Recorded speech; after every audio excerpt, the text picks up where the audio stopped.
To change Bluetooth audio sample rate in Samsung Galaxy S20, open settings, swipe up or down home screen to access the app screen, and then tap settings.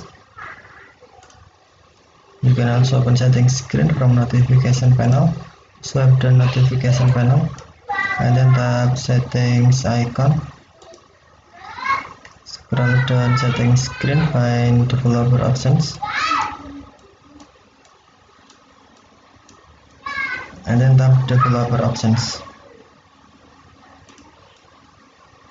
Scroll down developer options screen, find Bluetooth audio sample rate,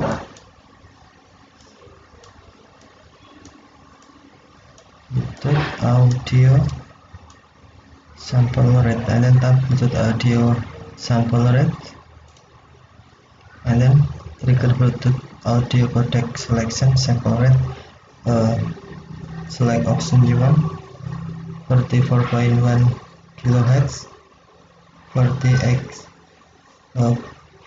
kHz, 88.2 kHz, or 96.0 kHz, or use system selection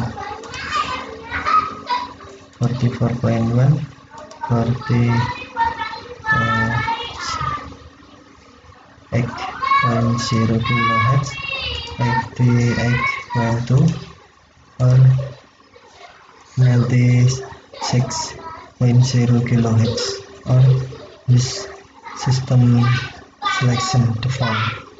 Okay, thank you for watching. Have a nice day.